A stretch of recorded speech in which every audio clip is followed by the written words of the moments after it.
And the bread that I will give is my flesh for the life of the world. You know, my friends, as Catholics, it's easy to hear these words and immediately think of the Eucharist. After all, what happens at this sacred table is so central to who we are. It is the source, it is the summit of our lives as Christians. It is the ultimate expression of who we are as church.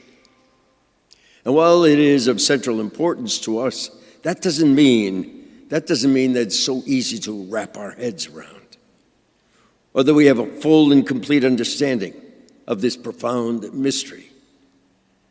In fact, we Catholics have been wrestling with the meaning of this sacred meal for more than 2,000 years, unpacking what it means for us as believers and followers of Jesus.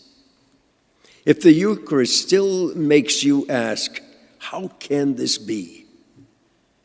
Then, my friends, spiritually, you're actually in a good place. This sacrament is not something that we're called to figure out, but rather we're invited to enter into a profound mystery, a mystery that involves an intimate communion with God. And that is incredibly challenging, awe-inspiring, and puzzling. And it will always remain so.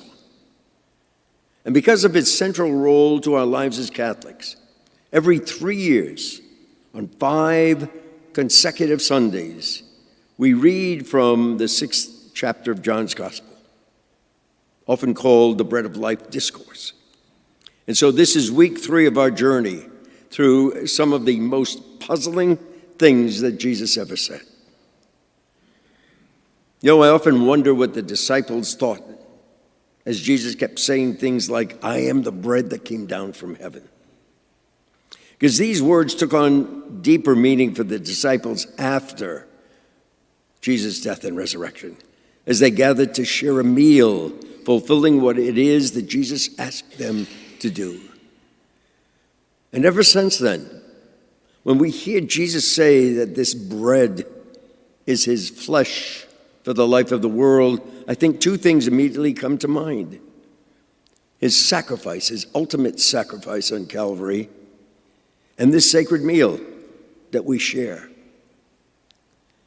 It seems noticeably clear that Jesus was linking the two, connecting the giving of himself and the giving of this sacred food.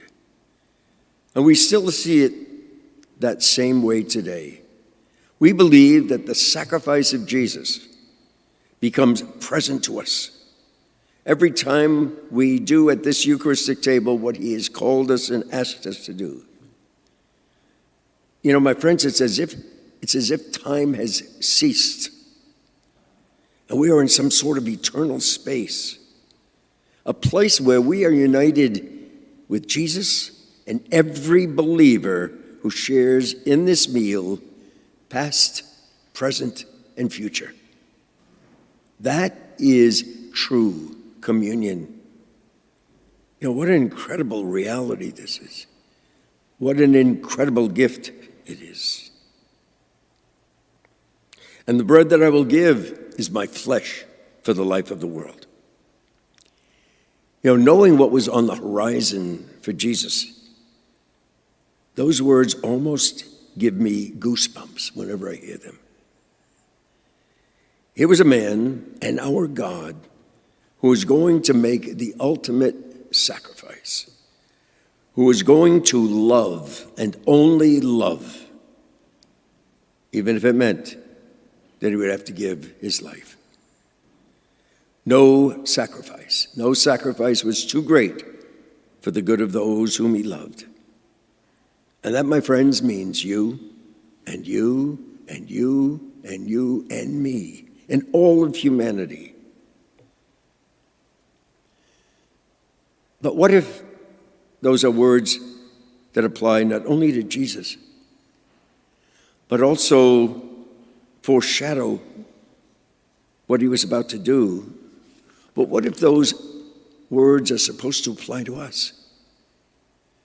apply to us as well as an expression of our heartfelt commitment to one another and to all of creation. Is that possible? There are times we forget, or we choose to ignore, that Jesus' mission is not his alone. It has been entrusted to us, those who call him Lord and God. And so faith is not an admiration society where we simply say to Jesus, I love you. Faith is a living body of women, men, and children committed to continuing his work, his mission, his deep desire to transform the world. And so whatever was important to Jesus must be important to us. Whatever he was about is what we must be about. Whomever he loved and loves, we must love as well. And that is every human being, no exceptions. And no matter how difficult that may seem to be at times. My friends, this is what it means to believe in the Eucharist. Being willing to accept and to embrace the profound truth that we are to become whom we eat. We are to become whom we eat. We eat the body of Christ, not as some end in itself or some private moment between us and Jesus, but so that we can become the body of Christ in a world that so desperately needs every good and holy and life-giving thing.